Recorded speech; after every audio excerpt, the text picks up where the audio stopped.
अडचण यांना माझा नमस्कार। त्याप्रमाणे आजच्या चर्चा बैठकीचे उपाध्यक्ष महोदय आदरणीय बाबांचे सेवक अरुण भाऊ विद्याळे यांना माझा नमस्कार। त्याप्रमाणे आजच्या चर्चा बैठकीचे संचालक महोदय यांना सुद्धा माझा नमस्कार। त्याप्रमाणे ही चर्चा बैठक ज्यांच्या प्रमुख अतिथी प्रमुख उपस्थितीमध्ये सुरुवात आहे असे आपल्या परमपूज्य परमात्मा एक सेवक मंडळाचे सहसचिव आपल्या परिसरातील ज्येष्ठ मार्गदर्शक माझे मार्गदर्शक प्रदीपजी चौधरी मार्गदर्शक वळेगाव यांना माझा नमस्कार। त्याप्रमाणे आदरणीय बाबांचे सेवक जितेंद्र भाऊ रहांगाले कृषी उत्पन्न बाजार समिती मुकाम तिवरा यांना माझा नमस्कार। त्याप्रमाणे प्रमुख अतिथी म्हणून पंचायत समितीचे सभापती महोदय आदरणीय बाबांचे सेवक तेजरामजी चव्हाण यांना माझा नमस्कार। त्याप्रमाणे आदरणीय बाबांचे सेवक रमेश भाऊ मार्गदे आदरणीय मंचकावरील संपूर्ण ज्यांचे पुष्पगुच्छ देऊन स्वागत झाले असे आदरणीय बाबांचे सेवक आदरणीय मंचकावरील सर्व संपूर्ण सेवक आणि उपस्थित आजच्या कार्यक्रमाला प्रमुख अतिथी म्हणून जबाबदार सर्व सेवक सेविका लहान मुलं बाळ सर्वांना माझा नमस्कार। नमस्कार जी। ही चर्चा बैठक बाबांनी दिलेले 4 तत्व 3 तत्व 5 नियम आणि सेवकांच्या जीवनात घडून आलेली आहे आणि कोजागिरी निमित्त चर्चा बैठक सुरुवात आहे नाही का। आणि मला असं वाटतं की कोजागिरीच्या निमित्ताने आपण दूध गोळा करतो आणि दूध गोळा करून अमृत पाडतो त्याच्यामध्ये नाही का। आणि अमृत पडला तर सर्व सेवक अमर झाले असं म्हणावं लागेल नाही का। म्हणजे आजच्या ज्या ऑफिसर गावामध्ये प्रसादीमध्ये अमृत पडला तर मी म्हणतो का बस बाबाची पूर्ण शिकवण शेवकाईमध्ये आली असं म्हणायला हरकत पडणार नाही। आणि जसे आता सभापती महोदय बोलून गेले तसे कृत्य या परिसरामध्ये होणार नाही असंही म्हणायला हरकत नाही। म्हणजे आधी अमृत कमी भेटला आता पूर्ण भेटणार नाही का। म्हणून कोजागिरी आपण का म्हणून साजरी करतो नाही का। काही काहींना माहित असते काही काहींना माहित नसते नाही का। आणि माहित त्याला असते तो विसरून नाही जाते नाही का। रोजचा गाणं मंडळ पोरा मामा मामा बरोबर आहे का नाही। तत्व शब्द नियम आपल्याला पहिल्या दिवशी सुद्धा सांगतात आणि रोजही आपण म्हणतो परंतु आपली व्यवस्था कशी आहे इधर से सुनने का और इधर से निकाल देने का नाही का। त्याच्यावरही जाणार। कोजागिरी का म्हणून कशी साजरी करण्यात आली कशी सुरुवात झाली। 2 नंबरची सेवा आपल्या मार्गातील बाजीरावजी माटे यांची इच्छा प्रकट झाली की यांना एक म्हस घ्यायची होती। यांची इच्छा होती की यांना म्हस घ्यायची होती आणि यांना म्हस कशी घ्यायची होती की जी म्हस चांगली दूध देणार। आणि यांनी बाबा पुढे इच्छा मांडली। बाबा जुंबेजीकडे गेले। आता सभापती महोदयांनी सांगितलं की मला कुठलंही कार्य जर करायचं आहे तर मी आपल्या मार्गदर्शकाकडे जातो आपणही जातो नाही का। आपणही जातो मी सुद्धा जातो पण आपण विसरून जातो। बाजीरावजी माटे बाबाकडे गेले बाबाला सांगितलं आणि बाबाला निमंत्रण देऊन बाबासोबत गेले प्रयत्न बाजारला आणि म्हस बघितली।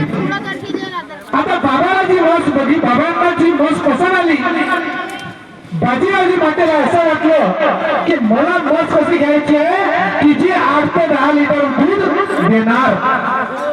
बाजीरावजी माटेला कसं वाटलं इच्छा अशी होती बाजीरावजी माटेची की जी म्हस 8 ते 10 लिटर दूध देणार ती म्हस मी घेणार। आणि बाबांनी जी म्हस पसंत केली ती म्हस कशी होती की जी 2 ते 3 लिटर दूध देऊ शकत होती वाढलेली बिलकुल नाही का। म्हणजे जिच्या अंगावर मासाचं नाही हाडाचा सापडा होता नाही का। हाड छान दिसायचे म्हणून बाजीरावजी माटेच्या मनामध्ये शंका निर्माण झाली की ही म्हस मला मस्त अशी पाहिजे आणि बाबांनी म्हस ही पसंत केली। परंतु बाबा बाबा होतो बाबाच्या शब्दाला त्या काळातील सेवक ओळख नव्हता। बाबांनी जसं म्हटलं हो बाबा सेवकाचा शब्द कसा निघायचा हो बाबा परंतु बाबाच्या शब्दाला कधी सेवक ओळख नव्हते, कारण बाबा आमचे मार्गदर्शक असे सेवक समजायचे.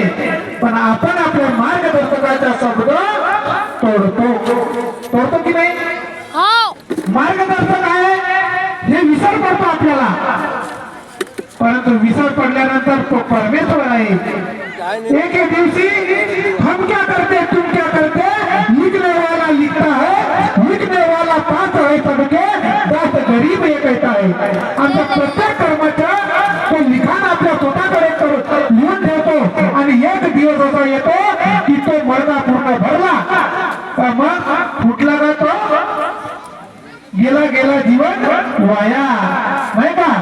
उड़ जाएगा पंछी रहेगा पिंजरा खाली, पूर्ण पिंजरा खाली येऊन जातो. बाबांनी जी म्हस पसंत केली त्या म्हशीला बाजीरावजी माटेने बाबांच्या शब्दाला मान दिलेला, हो बाबा म्हणून ती म्हस घरी घेऊन आला. बाबा आपल्या घरी निघून गेले आणि बाजीरावजी माटे जेव्हा दूध काढायला गेला तर त्या म्हशीला 8 ते 10 लिटर दूध दिला. आपण प्रत्येक दिवशी म्हणतो इच्छानुसार भोजन. आणि आपले ज्येष्ठ मार्गदर्शक आदरणीय मंडळाचे सहसचिव महोदय वारंवार आपल्याला सांगतात की ज्या वेळेला मार्ग निर्माण झाला त्या वेळेला फक्त 4 तत्व होते, शब्द आणि नियम नव्हते. तत्व बिना भेद न मिले, गुरु बिना ज्ञान नहीं, माता पिता बिना पुत्र न होए, भक्ति बिना भगवान नहीं. आपण विसरून जातो. बाबाच्या शब्दावर मान दिला त्यांनी आणि बाजीरावजी मातेची इच्छा पूर्ण झाली आणि त्या म्हशीला 8 ते 10 लिटर दूध दिला. हा बाबाकडे गेला, बाबा माझी इच्छा पूर्ण झाली, तुम्ही दूध प्यायला चला. बाबांनी म्हटलं ठीक आहे, आता मी येत नाही पण एकाच दिवशी येणार. बाबांनी एके दिवशी विचार केला की आपण बाजीरावजी मातेकडे दूध प्यायला जाऊ.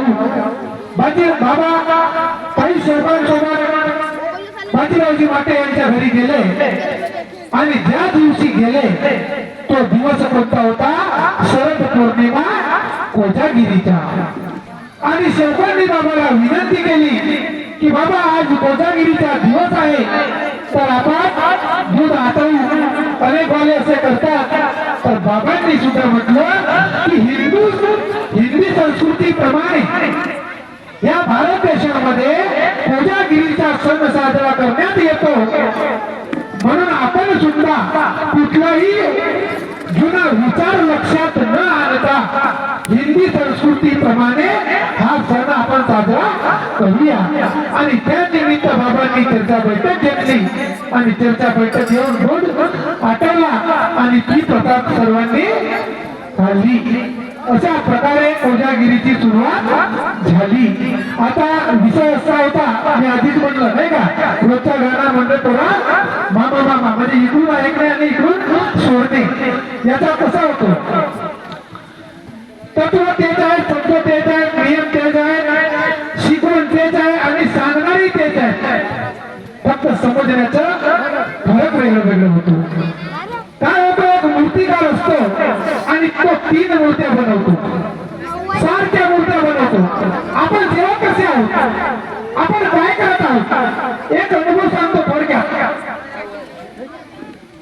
एक मार्गदर्शक होते, नाव नाही घेणार, मामाची ओळखतात, पण प्रत्यक्ष त्यांच्याकडे कार्य घ्यायला सेवक आला होता आणि मी आपल्या डोळ्यांना ऐकलो. हा मंच आदरणीय मंच हा जो आहे दैवीसाठी या ठिकाणी विराजमान आहे. आपण एखाद्या मार्गदर्शकाची जेव्हा अवहेलना करतो त्या वरचा अनुभव सांगतोय तुम्हाला. एक मार्गदर्शक होते, ते परमेश्वरामध्ये विलीन झाले. बिचारे साहेब